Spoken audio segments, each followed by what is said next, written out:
In the sprawling suburbs of Phoenix, Arizona, where the desert heat creates mirages on endless highways, and where family bonds are often tested by the relentless pursuit of individual success, lived Margaret Thompson and her husband, William Thompson, an elderly couple in their 70s who had dedicated their entire lives to raising their 3 children, never imagining that those same children would one day abandon them on a desolate road like unwanted baggage.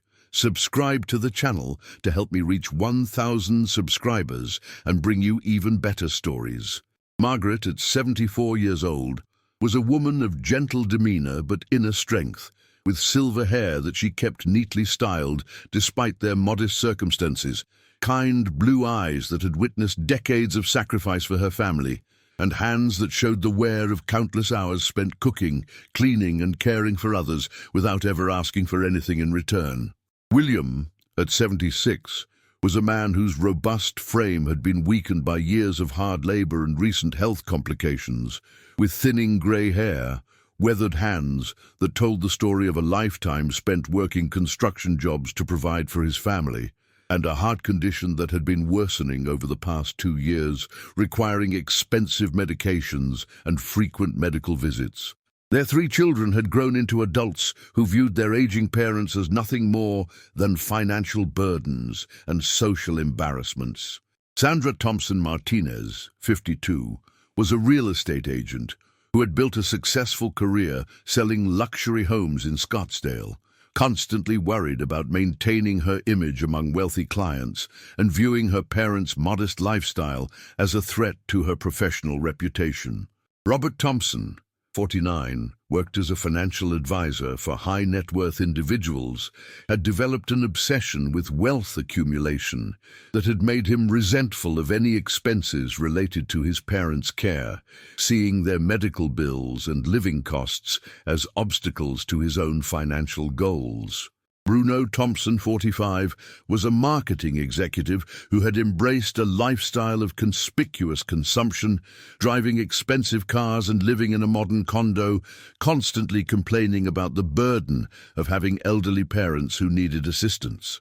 What none of the children knew, and what Margaret and William had kept secret for over a decade, was that they were the rightful heirs to a substantial inheritance that had been left to them by William's late brother, Edward Thompson, a successful businessman who had died childless and had designated William as his sole beneficiary.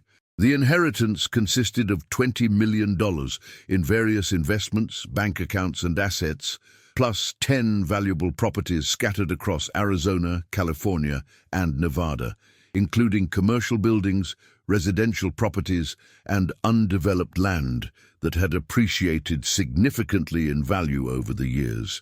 Edward had been a reclusive millionaire who had made his fortune through a combination of real estate investments, technology stocks, and a small chain of successful restaurants that he had sold before his death. When Edward had died 12 years earlier, he had left specific instructions with his attorney, Jonathan Mitchell, that the inheritance should be transferred to William only when William felt ready to claim it, understanding that his brother had always been a humble man who might be overwhelmed by sudden wealth. Edward always said that money should never change who you are, William had told Margaret when they first learned about the inheritance. He wanted us to claim it only when we truly needed it, or when we felt we could use it to help others. Now, Margaret and William had decided to keep the inheritance secret, continuing to live modestly while occasionally using small amounts to help with medical expenses and basic needs, always planning to eventually tell their children about the family's good fortune when the time felt right. We wanted to see how our children would treat us without knowing about the money, Margaret had explained to William during one of their private conversations. We wanted to know if they loved us for who we are, not for what we might leave them. Unfortunately, their children's behavior over the years had shown them exactly where their priorities lay. Sandra had been increasingly embarrassed by her parents' modest apartment and older car, often making excuses to avoid introducing them to her wealthy clients and friends. "Mom, "You really need to do something about your appearance when you come to my office," Sandra had said during their last visit. "My clients expect a certain level of sophistication, and I can't have you looking like you need charity."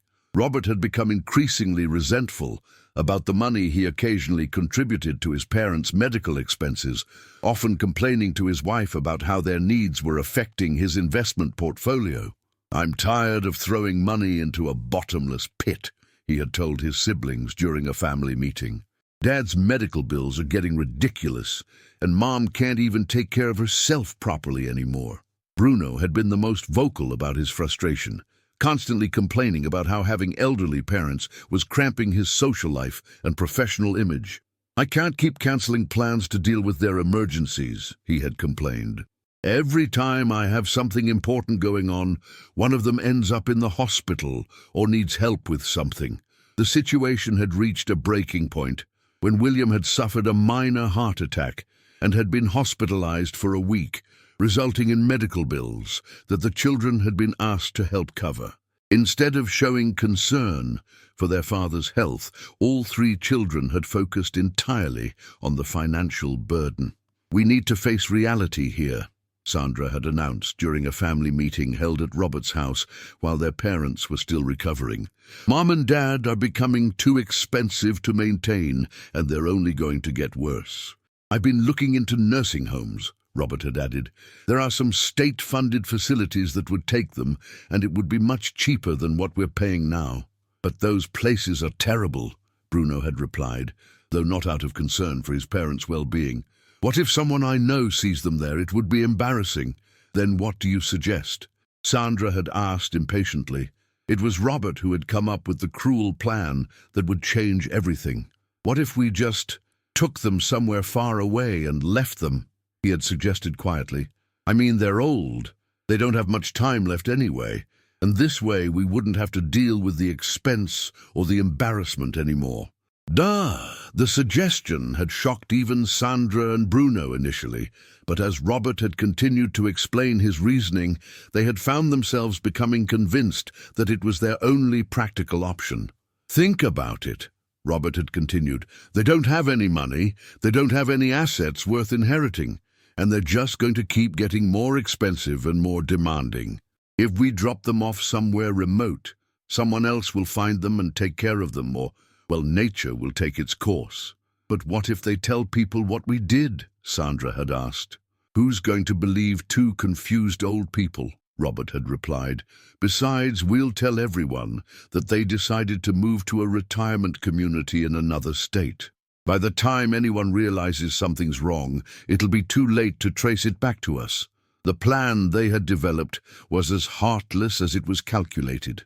They would tell their parents that they had found a beautiful new senior living community in a rural area outside Phoenix, and that they wanted to take them for a visit to see if they might like to move there. Instead, they would drive them to a remote stretch of highway in the desert, far from any towns or services, and simply leave them there with minimal supplies. "We'll give them a bottle of water and tell them to wait by the road for the shuttle from the retirement home," Bruno had suggested. "By the time they realize no one's coming, we'll be long gone." Dafeika, on a scorching Tuesday morning in July, when the temperature was already climbing toward 110 degrees Fahrenheit, the three siblings had arrived at their parents' modest apartment with fake smiles and false enthusiasm. "Mom, Dad, we have a wonderful surprise for you," Sandra had announced with practiced cheerfulness. "We found the most amazing senior community, and we want to take you to see it today." Margaret and William had been surprised, but pleased by their children's sudden attention and apparent concern for their well-being. "That's very thoughtful of you," Margaret had said, though she had felt a small nagging worry about the sudden change in her children's behavior. "But we're not really ready to move anywhere yet." "Oh, it's just a visit, Mom," Robert had assured her, "just to see what's available for the future. You don't have to make any decisions today." William, despite his weakened condition, had been touched by what he had perceived as his children's care and had agreed to the trip. "It might be nice to see what options are out there," he had told Margaret quietly. "Maybe it would be good for us to be around other people our age." The drive had started pleasantly enough, with the children making small talk and pointing out scenery as they had headed out of Phoenix into the desert. But as the miles had passed and the landscape had become increasingly desolate, Margaret had begun to feel uneasy. "How much farther is this place?" she had asked, after they had been driving for over an hour. "I don't see any buildings or signs for a retirement community." "It's a very exclusive place," Sandra had replied, without looking back. "They like to maintain privacy, so they don't advertise with big signs." When they had finally stopped, it had been at a completely deserted stretch of highway, with nothing visible in any direction except desert, cacti, and the shimmering heat of the Arizona sun. "This is it," Robert had announced, getting out of the car and opening the back door. "The shuttle from the retirement home will be here in about an hour to pick you up." Margaret and William had looked around in confusion and growing fear. "There's nothing here," William had said weakly. "Are you sure this is the right place?" "Trust us, Dad," Bruno had said, handing them a single bottle of water and a small bag with a few snacks. "Just wait here by the road. The shuttle will be along soon." Before Margaret and William could fully process what was happening, their 3 children had gotten back into the car and driven away, leaving them standing alone on the side of a desert highway with the temperature climbing toward 115 degrees and no shelter in sight. The desperate escape and the Good Samaritan. Standing abandoned on the scorching desert highway, Margaret and William had initially waited in shocked disbelief, unable to fully comprehend that their own children had deliberately left them to die in one of the most inhospitable environments in North America. As the first hour had passed with no sign of any shuttle or rescue, the horrible reality of their situation had begun to sink in. "Margaret, I don't think anyone is coming," William had said quietly, his voice already hoarse from the dry desert air. "I think our children have left us here to die." Margaret had refused to believe it at first, clinging to the hope that there had been some terrible misunderstanding. "No, William, they wouldn't do that," she had insisted, though her voice had lacked conviction. "They're our children. They love us. There must be some explanation." But as the second hour had passed, and then the third, with the desert sun beating down mercilessly and their small bottle of water already half empty, both elderly parents had been forced to confront the unthinkable truth. Their own children, the babies they had raised, fed, clothed, and sacrificed everything for, had abandoned them to die in the desert like unwanted animals. By late afternoon, William's heart condition had begun to worsen under the stress and heat. His breathing had become labored, his face had turned pale despite the scorching sun, and he had been struggling to remain standing. "Margaret, I don't think I can make it much longer," he had whispered, clutching his chest. "My heart, it feels like it's going to explode." Margaret had tried to help her husband find some shade, but there had been virtually none available on the exposed highway. She had used her own body to try to shield him from the sun, but both of them had been rapidly approaching the point of heat exhaustion. "If we're going to die out here, William, I want you to know that I don't regret a single day of our life together," Margaret had said, holding his hand as they had sat on the burning asphalt. "You've been the best husband and father anyone could ask for." "And you've been the perfect wife and mother," William had replied weakly. "I just can't understand how we raised children who could do this to us." Just as both of them had been losing hope and preparing for the worst, they had heard the sound of a vehicle approaching.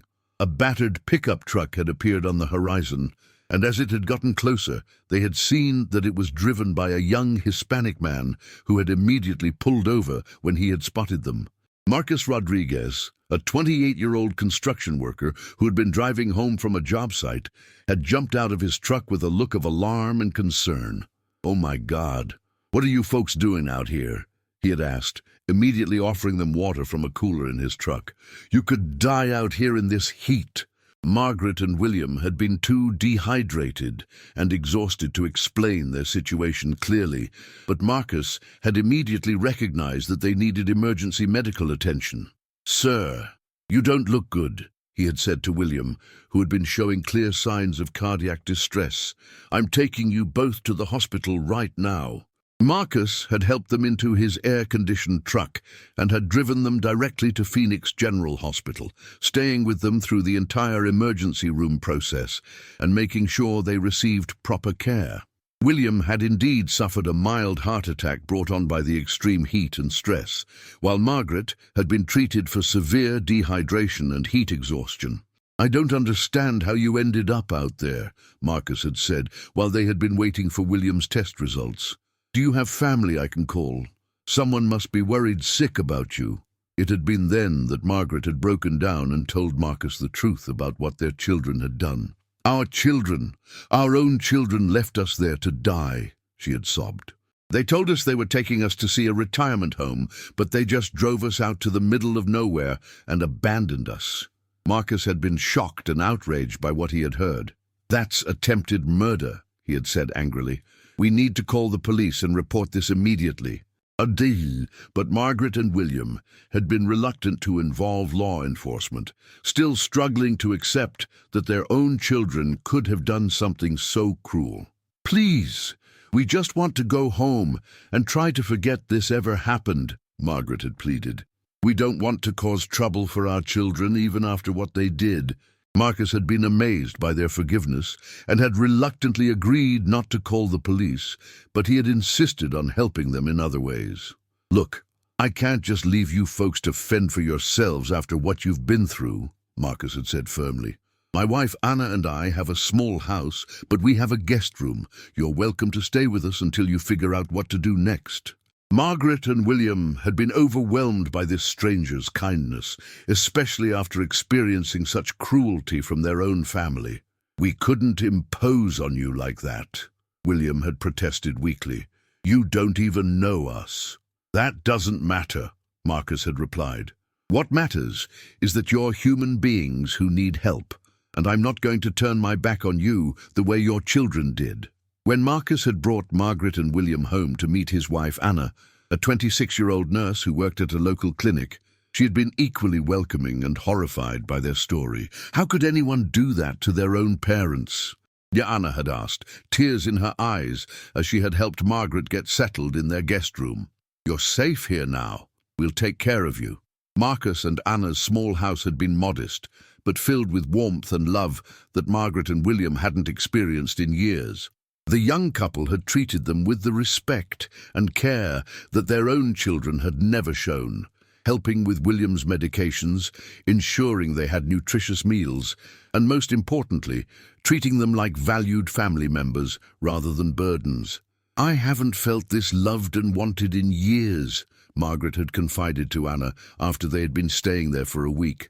"You and Marcus have shown us more kindness in 7 days than our own children showed us in 7 years." During their stay, Margaret and William had begun to open up about their past, sharing stories about their lives and their disappointment in how their children had turned out. It had been during one of these conversations that Margaret had mentioned something that had caught Anna's attention. "William's brother Edward left him some money when he died," Margaret had mentioned casually. "But we never claimed it because we didn't want it to change us or make our children treat us differently." Anna had been curious about this inheritance, especially given how poorly Margaret and William had been treated by their children. "How much money are we talking about?" she had asked gently. "The lawyer said it was around $20 million, plus some properties," William had replied quietly. "But we never wanted our children to know about it because we were afraid it would make them even more selfish and greedy." Anna and Marcus had been stunned by this revelation. "You mean to tell me that your children abandoned you, thinking you were poor and worthless, when you're actually millionaires?" Marcus had asked in disbelief. "That's exactly right," Margaret had said with a bitter laugh. "And now that they've shown their true colors, I'm glad we never told them. They don't deserve a penny of Edward's money."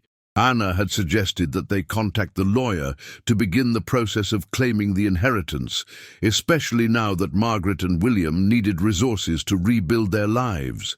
"After what you've been through, you deserve to live comfortably and securely," Anna had said, "and if your children ever come looking for money, they'll get a very unpleasant surprise." When they had contacted Jonathan Mitchell, Edward's former attorney who was now in his 70s but still practicing law, he had been delighted to finally hear from William. "William, I've been wondering for years when you were going to claim Edward's inheritance," Jonathan had said during their phone conversation. "The investments have grown considerably over the years. You're looking at closer to $30 million now, plus the properties have appreciated significantly." The process of claiming the inheritance had taken several weeks, but Jonathan had expedited everything once he had learned about the circumstances that had finally prompted William to come forward. "Edward would be rolling over in his grave if he knew what your children did to you," Jonathan had said angrily. "He always said that family should take care of each other, no matter what." Meanwhile, Sandra, Robert and Bruno had been living their lives as if nothing had happened, assuming that their parents had died in the desert and that their problem had been permanently solved. They had even gone so far as to tell friends and colleagues that their parents had moved to a retirement community in another state, maintaining the fiction they had created. But their comfortable delusion had been about to be shattered in the most dramatic way possible. The children's rude awakening and the confrontation. 3 months after Margaret and William had begun their new life with Marcus and Anna, and just 2 weeks after they had officially claimed Edward's inheritance, their 3 children had received the shock of their lives when they had learned that their parents were not only alive, but were also now worth over $30 million. The discovery had come about through a series of coincidences that had revealed both the inheritance and their parents' survival. Sandra had been at a real estate networking event when she had overheard a conversation between 2 lawyers discussing a major inheritance case involving a client named William Thompson. "The old man finally claimed his brother's fortune," one of the lawyers had said. $30 million plus 10 properties. Can you imagine sitting on that kind of money for over a decade? Sandra had felt her blood run cold as she had realized they were talking about her father. She had immediately called Robert and Bruno, and the 3 siblings had met that evening in a state of panic and disbelief. "This has to be a mistake," Robert had said, his face pale with shock. "Dad doesn't have $30 million. If he did, why would he have been living in that crappy apartment? And more importantly," Bruno had added with growing panic, "if Dad is claiming an inheritance, that means he's still alive. Which means they both survived what we did to them," Sandra had finished, her voice barely a whisper. The 3 siblings had spent the next several days frantically trying to locate their parents, driven not by concern for their well-being, but by desperate greed for the inheritance they had just learned about.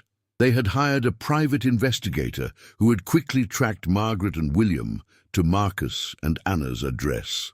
"They're living with some young Hispanic couple," the investigator had reported.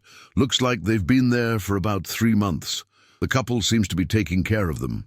Robert had been furious at this news. "Those people are probably gold diggers who found out about the money," he had declared. "We need to get Mom and Dad away from them immediately and make sure we're the ones who inherit everything." The 3 siblings had shown up at Marcus and Anna's house on a Saturday morning, arriving in Sandra's expensive BMW and dressed in their finest clothes, clearly intending to impress their parents with their success.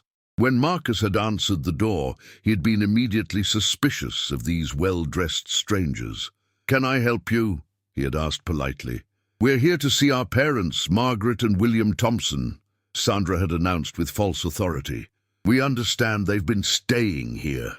Marcus's expression had immediately hardened as he had realized who these people were. "So you're the children who left them to die in the desert," he had said coldly. "You've got some nerve showing up here." "That was all a misunderstanding," Robert had lied smoothly. "We've been worried sick about them. We just want to make sure they're okay and bring them home where they belong." "A misunderstanding," Marcus had repeated incredulously. "You left 2 elderly people on a desert highway in 115-degree heat with 1 bottle of water. Your father nearly died of a heart attack." At that moment, Margaret and William had appeared in the doorway, having heard the commotion. The sight of their children had brought back all the pain and trauma of that terrible day in the desert. "What are you doing here?" Margaret had asked, her voice shaking with emotion. "Mom, Dad, we're so sorry about what happened," Sandra had said, putting on her most convincing performance. "We made a terrible mistake. We want to make it up to you. We've bought you a beautiful house," Bruno had added eagerly. "5 bedrooms, a pool, everything you could want. You don't need to stay in this modest place anymore." William had looked at his children with a mixture of disgust and pity. "So you found out about the inheritance," he had said quietly. "That's why you're here. Not because you were worried about us, but because you want the money." The 3 siblings had exchanged glances, realizing that their parents knew they had discovered the truth about the inheritance. "Dad, that's not fair," Robert had protested. "We're your children. We deserve to be part of your life, and yes, we deserve to inherit from you when the time comes." "Deserve?" Margaret had said, her voice rising with anger. "You think you deserve anything from us after you left us to die? After you treated us like garbage for years?" Anna had stepped forward, placing a protective arm around Margaret. "I think you need to leave," she had said firmly. "Margaret and William are part of our family now, and we don't welcome people who would abandon elderly parents in the desert." "This is none of your business," Sandra had snapped at Anna. "These are our parents, and we have legal rights." "Legal rights?" William had said with a bitter laugh. "You gave up any rights you had when you drove us into the desert and left us there. You're not our children anymore. You're strangers who tried to murder us."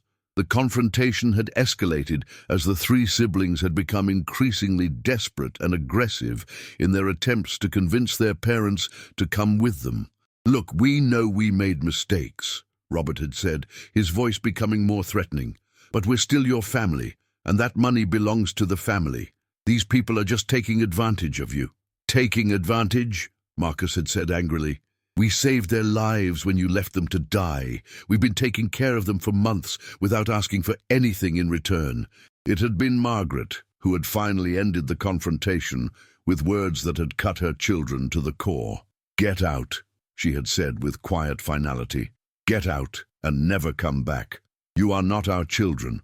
Our children would never have done what you did. You are dead to us, just as you tried to make us dead to the world." Sandra, Robert and Bruno had left that day empty-handed and furious, but they had not given up on their pursuit of the inheritance. They had immediately contacted lawyers to explore their legal options, only to discover that their parents had every right to disinherit them and that their abandonment in the desert could actually be prosecuted as attempted murder if Margaret and William chose to press charges. The reality of their situation had finally begun to sink in. They had not only lost access to $30 million, but they had also lost their parents forever through their own cruelty and greed. The new family and the final testament. 2 years after the confrontation at Marcus and Anna's house, Margaret and William had built a beautiful new life that had been filled with the love, respect, and genuine family bonds that their biological children had never provided. Using a portion of Edward's inheritance, they had purchased a large, comfortable house in a quiet neighborhood of Phoenix, with enough space not only for themselves and Marcus and Anna, but also for other elderly people who had been abandoned or mistreated by their own families. The house had become known in the community as Thompson Haven, an unofficial sanctuary for seniors who needed both physical care and emotional healing from the wounds inflicted by ungrateful children. "This is what Edward would have wanted," William had said, as they had welcomed their 3rd elderly resident, a 78-year-old woman named Dorothy, whose son had stolen her savings and left her homeless. He always believed that money should be used to help people who really need it. Margaret had found new purpose in caring for these forgotten seniors, many of whom had stories similar to her own. "We understand what it feels like to be thrown away by your own children," she had told Dorothy during her first week at Thompson Haven. "But here, you're not thrown away. You're treasured." Marcus and Anna had embraced their role as the son and daughter that Margaret and William had always deserved. Marcus had left his construction job to manage the day-to-day operations of Thompson Haven, while Anna had reduced her nursing hours to provide medical care for the residents. You two have given us more love and respect in 2 years than our biological children gave us in 50 years, William had told Marcus and Anna during a family dinner. As far as we're concerned, you are our real children. No, the most joyful addition to their new family had come when Marcus and Anna had adopted a 7-year-old girl named Isabella, whose parents had died in a car accident and who had been in the foster care system. Margaret and William had embraced their role as grandparents with the enthusiasm and love they had never been allowed to show their biological grandchildren. "Grandma Margaret, will you read me another story?" Isabella would ask every evening, curling up next to Margaret on the couch. "Of course, sweetheart," Margaret would reply, her heart full of the grandmotherly love she had always wanted to share. "What story would you like to hear tonight?" Meanwhile, Sandra, Robert and Bruno had continued their desperate attempts to claim what they believed was rightfully theirs. They had filed multiple lawsuits challenging their parents' mental competency, claiming that Margaret and William were being manipulated by Marcus and Anna. Every lawsuit had been dismissed when medical evaluations had proven that both elderly parents were completely mentally sound and capable of making their own decisions. "Your parents are among the most mentally sharp elderly people I've ever evaluated," Dr. Patricia Williams, a court-appointed psychiatrist, had testified. "They are fully capable of managing their affairs and making decisions about their estate." The 3 siblings had also hired private investigators to try to find evidence that Marcus and Anna were somehow defrauding their parents. But every investigation had revealed the opposite. Marcus and Anna had never asked for money, had used their own savings to help care for Margaret and William before the inheritance was claimed, and had consistently acted in the elderly couple's best interests.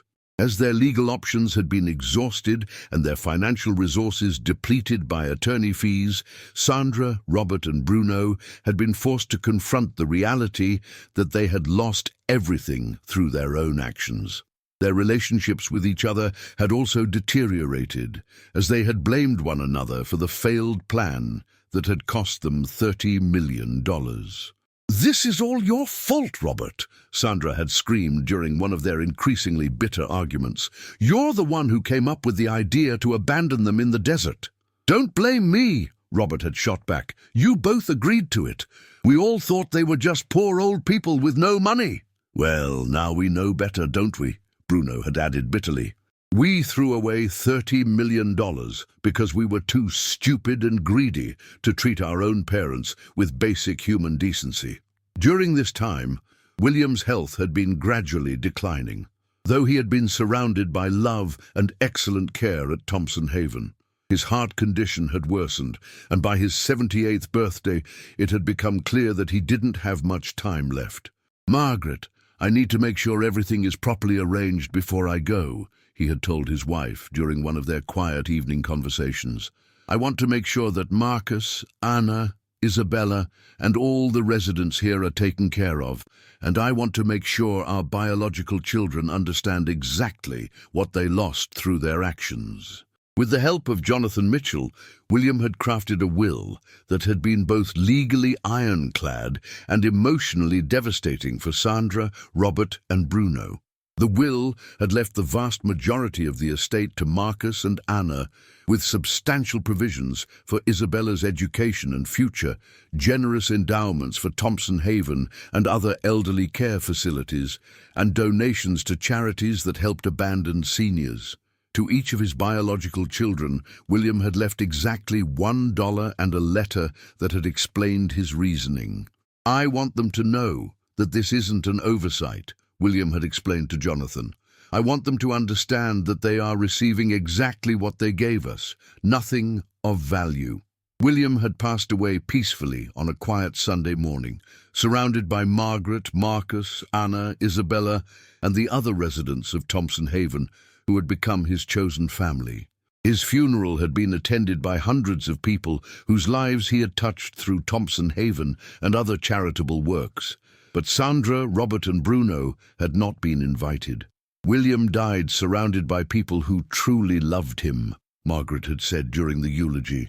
He found the family he deserved, and he used his final years to help others find the same love and acceptance. The reading of William's will had taken place a week after the funeral, and Sandra, Robert, and Bruno had attended with their lawyers, still hoping that they might receive some portion of the estate. When Jonathan Mitchell had read the provisions, leaving each of them $1, the room had fallen silent. "This has to be a joke," Sandra had whispered, her face pale with shock. "I'm afraid it's not," Jonathan had replied, "but there are also letters that your father wanted you to receive." The letters had been identical for all three children, and they had contained William's final words to the offspring who had betrayed him. "To Sandra, Robert, and Bruno, you're receiving $1 from my estate, which represents exactly the value you placed on your mother and me when you abandoned us in the desert to die. For years, you treated us as burdens, embarrassments, and obstacles to your own happiness. You complained about every dollar spent on our care, resented every moment you had to spend in our company, and ultimately decided that we were so worthless that you would rather see us dead than continue to be inconvenienced by our existence. What you never knew, and what you have now learned too late, is that we were millionaires who chose to live modestly because we wanted to see who you really were when you thought there was nothing to gain from treating us well. You failed that test completely. Marcus and Ana Rodriguez found us dying on that desert highway and saved our lives. They took us into their home, cared for us without asking for anything in return, and showed us the love and respect that you never did. They became the children we always wished we had. The fortune you thought you deserved is now going to people who understand that family is not about blood relations or inheritance expectations. It's about love, loyalty, and treating others with basic human dignity. You chose greed over love, convenience over loyalty, and cruelty over compassion. These choices have cost you not only $30 million, but also the chance to have a real relationship with your parents. I hope that someday you will understand that the money you lost was nothing compared to the family you threw away. You are no longer my children. Marcus, Anna, and Isabella are my real family now. William Thompson. Robert had crumpled up his letter and thrown it on the floor, his face red with rage. "This is insane," he had shouted. "We're going to contest this will. No court is going to let strangers inherit $30 million that should go to the biological children." "You're welcome to try," Jonathan had replied calmly. "But I should warn you that your father also left detailed documentation of your abandonment of him and your mother in the desert, including medical records showing the harm you caused. If you contest this will, that information will become public record, and you may find yourselves facing criminal charges for attempted murder." Sandra, Robert, and Bruno had left the lawyer's office that day with nothing but their $1 inheritance and the devastating knowledge that their greed and cruelty had cost them everything. Their attempts to contest the will had been quickly abandoned when their lawyers had advised them that they had no legal grounds and that pursuing the matter would likely result in criminal prosecution. 5 years after William's death, Margaret continued to live at Thompson Haven, which had grown into a renowned facility that provided care for dozens of elderly people who had been abandoned by their families. The facility had become a model for elder care, funded by the inheritance and operated with the love and dedication that Margaret, Marcus, Anna, and Isabella provided. "Sometimes I think about Sandra, Robert, and Bruno," Margaret had confided to Anna during one of their evening walks through the facility's gardens. "I wonder if they ever learned anything from what happened." "I hope so," Anna had replied. "But even if they didn't, you and William created something beautiful from their cruelty. Look around you. Dozens of people are living with dignity and love because of what you built here." Margaret had smiled as she had watched Isabella, now 12 years old, helping one of the elderly residents with a puzzle. "You know what the most ironic part is?" Margaret had said. If Sandra, Robert, and Bruno had just treated us with basic kindness and respect, they would have inherited everything when we died naturally. Their greed and impatience cost them the very thing they wanted most. As for Sandra, Robert, and Bruno, they had each struggled to rebuild their lives after losing both their parents and their inheritance. Sandra's real estate career had suffered when word of her abandonment of her elderly parents had spread through her professional network. Robert had been forced to take a lower-paying job after his employer had learned about his treatment of his parents. Bruno had lost several important clients when the story had become public knowledge.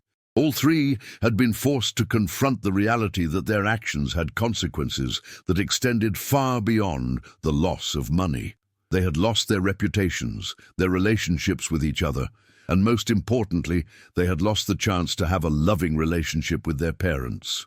The story of Margaret and William Thompson had become well known in Phoenix and beyond, serving as both a cautionary tale about the consequences of elder abuse and an inspiring example of how chosen family can be stronger than biological ties. Thompson Haven had become a symbol of hope for elderly people who had been abandoned by their children, proving that it was never too late to find love, respect, and dignity. "The greatest inheritance we can leave," Margaret had said during a speech at a conference on elder care, "is not money or property. It's the example we set for how to treat others with love and respect. Sometimes you have to lose the family you were born with to find the family you deserve." And in the end, that was exactly what had happened. Margaret and William had lost 3 children who had seen them only as burdens, but they had gained a son, daughter, and granddaughter who had treasured them for who they were. They had lost the illusion of family based on blood, but they had found the reality of family based on love.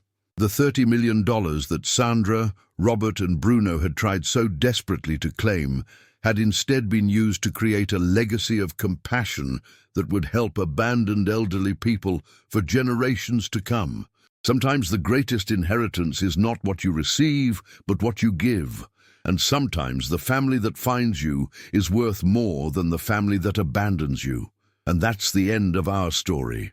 If you enjoyed this incredible tale of children who abandoned their parents on a desert road, never imagining the inheritance they were leaving behind, and how cruelty and greed ultimately cost them everything, while kindness and compassion were rewarded beyond measure, don't forget to like the video and subscribe to the channel for more stories that will inspire you deeply.